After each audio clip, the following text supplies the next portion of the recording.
Good evening and welcome to my channel, or welcome back if you've watched the first couple videos. So I did post a few in quick succession over the New Year period, and then I haven't for almost 2 weeks now, basically because my kids are back at school, I'm back at work, and by the end of the day I think I'm just so frazzled of like, I'll read, but I just don't have time to really sit and do this. But yes, I didn't go into work today, I had a home day, so everything's done, and I have time. Give me a sec. I went to McDonald's today because I don't know tonight, because I don't know my housework and I just didn't want to do any cooking, so give myself dishes. So me and my eldest daughter went to McDonald's after her after school club.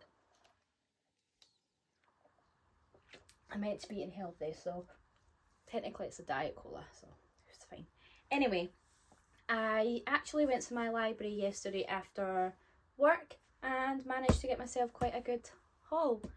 I have a wish list of books that I want to read, and basically what I have been doing is writing it all in my notebook. The book, the name, the author. The book, the name, the author? The book and the author's name. But I had some mostly downtime over Christmas and New Year, so I put them all into a spreadsheet. There was loads. And I sorted it by author's surname, alphabetical order, because that's the way my library's organised. I think that's what I'll do with that list. Just use it when I'm at the library to try and see what I can get from that. Or if I'm out and about and I see a book, I'm like, oh, that's on my list, I'll pick it up.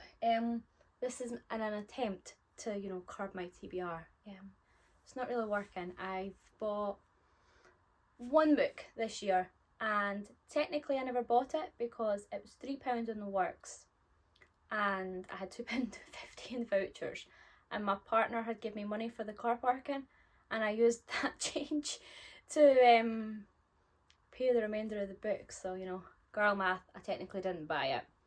But anyway, I took my list to the library yesterday and I managed to get 8 books from it. I could have probably got more because I think I only went up to N, the surname N, and I just realised I probably shouldn't get any more until I read this, because I already have lots I need to read.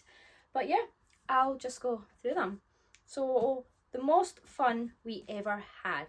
So basically this book is about 4 sisters, the Sorensen sisters, and the past, they're basically at a garden party and there's a bunch of events that unfold through the garden party.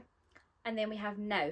So basically it's 16 years later, and a teenage boy turns up saying he was adopted, and basically it just hits the fan, and I guess it's just then and now of the events and what led us to that point and what happens now and all that. It does sound better than I'm describing it, but it's also got a really pretty cover. This is a hardback from the library. I always find I get more hardbacks than paperbacks. I'm more of a paperback girl, but my library does seem to be prone to stocking hardbacks. But anyway, yes, it does. The synopsis is better than the way I've sort of read it, but I'll read it. I'll read the synopsis.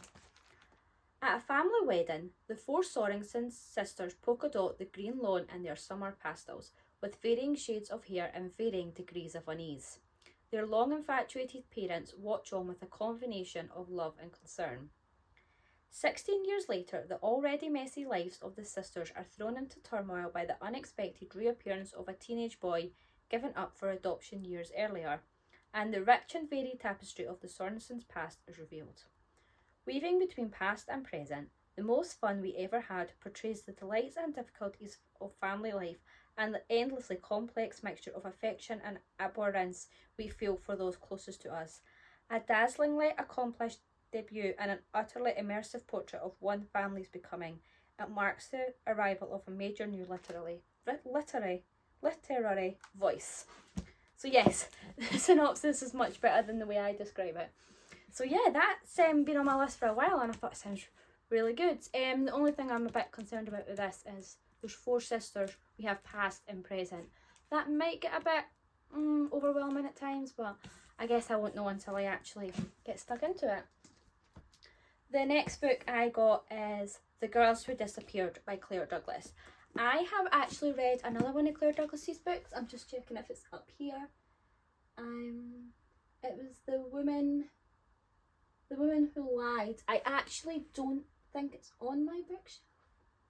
See, I think it's...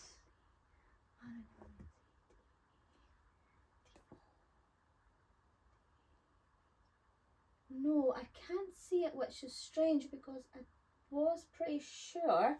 I actually bought one of her books. It might have been a library book, but you know something?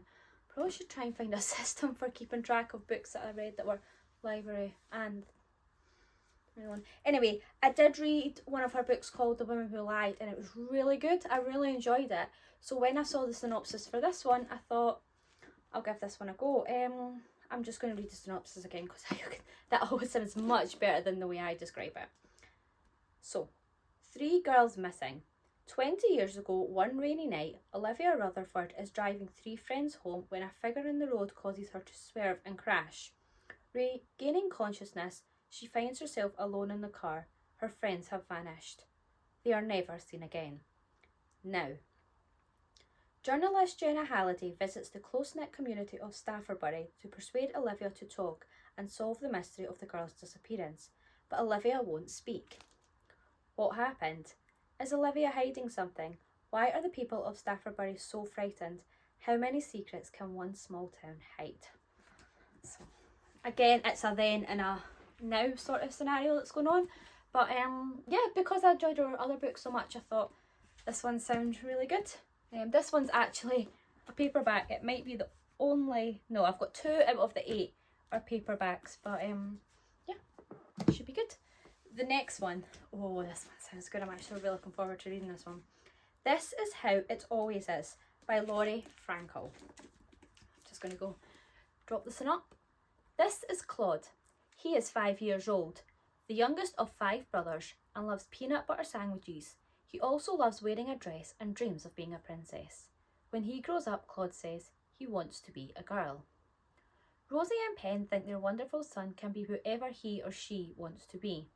But that doesn't mean they're ready to reveal Claude's secret to the world, until one day it explodes. This is how it always is about the way it always is. Parenting is always a leap into the unknown with crossed fingers and full hearts. Children grow, but not always according to plan. And families with secrets don't get to keep them forever. I actually don't know how I came across this book. I just know that it has been in my list for ages. Actually, I'm going to look into this. I'm wondering if it's a Reese's Book Club pick, because obviously I'm doing the challenge to read all of her past picks. And this might be on it. I'm not 100% sure. But anyway, that sounds good, doesn't it? I think it's quite an interesting read. It is definitely different from all the other typical books that I read, like thrillers, mysteries, romance books. So this has got a bit of a different take than my usual read. So I'm quite looking forward to it. I am quite interested in what that will be like. And this one is The Club by Ellery, Lloyd. That's it here. There's no place like home. The Home Group, a collection of ultra-exclusive private members club, is a global phenomenon, and the opening of its most ambitious project yet, Island Home, a forgotten island transformed into the height of luxury, is billed as the celebrity event of the decade. But as the first guests arrive, it turns out that things are far from perfect at home, because sometimes it's the most beautiful people who have the ugliest secrets, and in a world where reputation is everything, they do anything to keep them. Sounds very intriguing. On the back it has this headline: if your name's on the list, you're not getting out. So no idea what that could be. Oh, and it says here everyone's dying to join.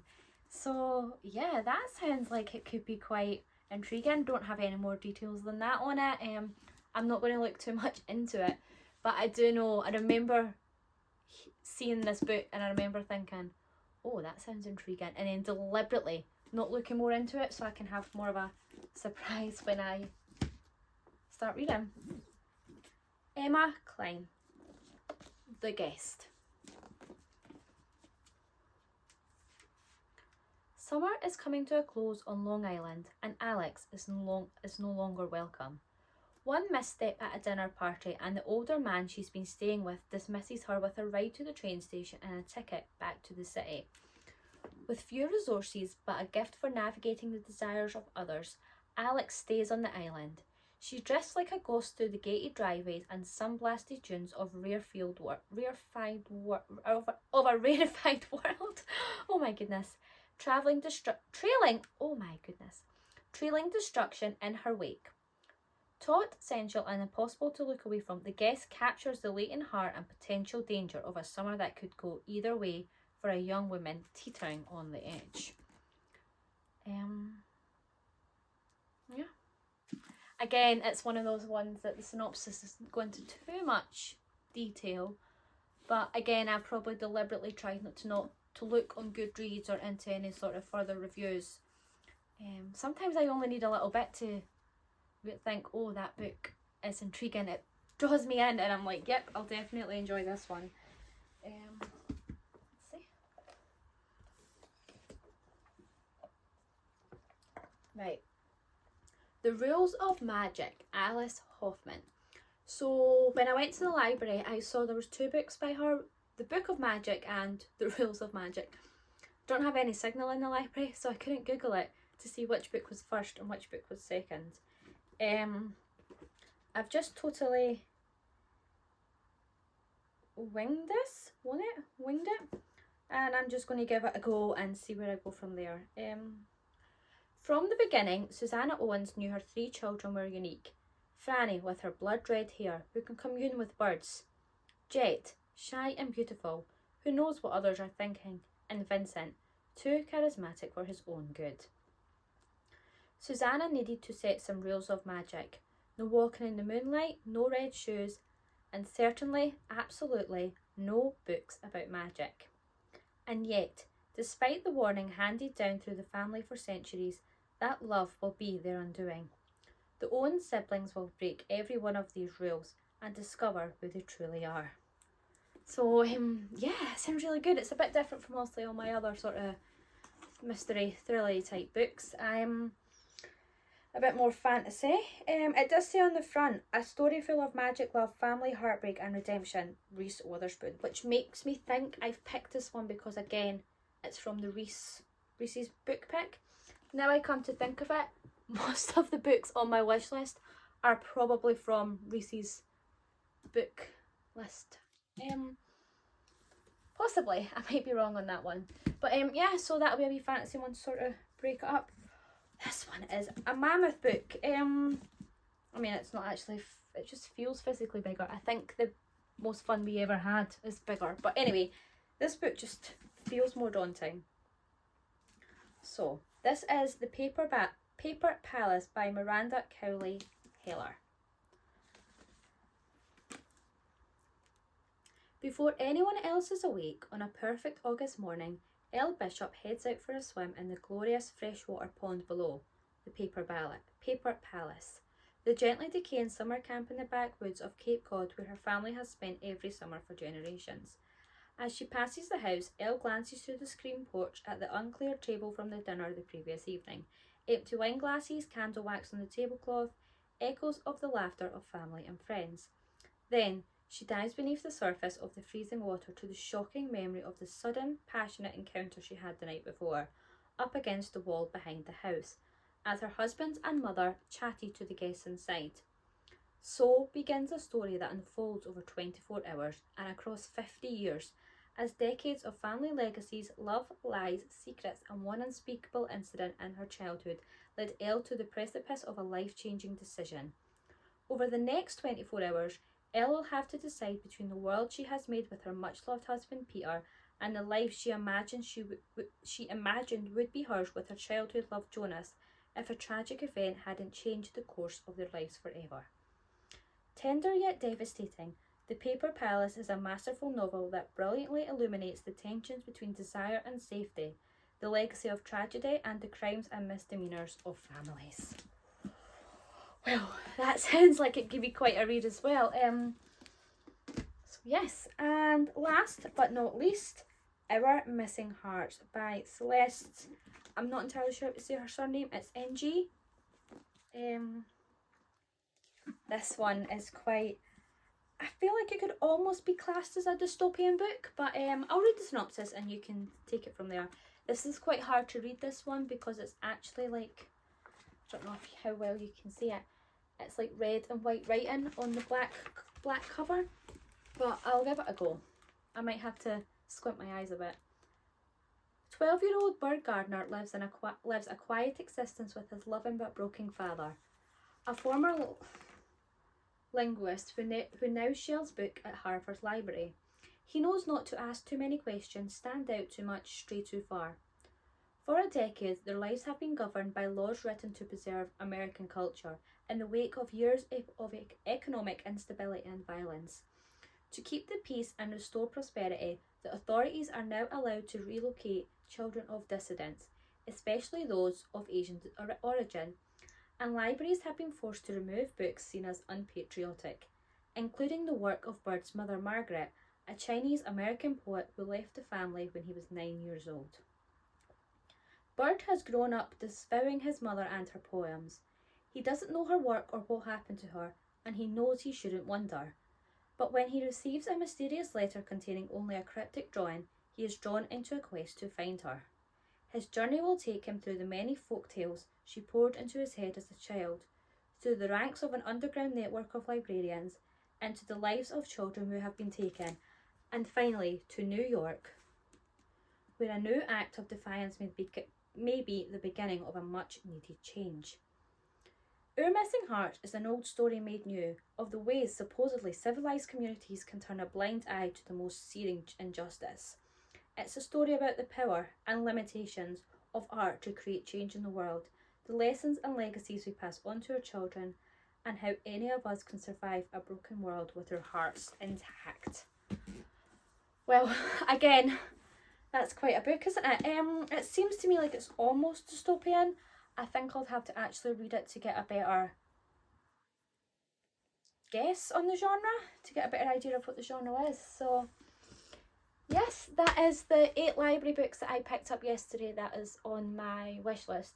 Now I come to think of it, I think they are actually all on Reese's book club list, so yeah. But yeah, I think it's quite a good haul, and I think it's quite a varied range of books. We have a couple different sort of style thriller, we have a fantasy book, we have this book which is very different to anything I've read.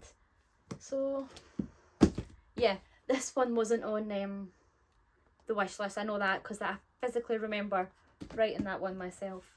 So yes, that was 8 books. That might get me through the month. If I don't read them all in the month, I'll probably just renew them at the library. So yes, that is my latest library haul, my first library haul of the year.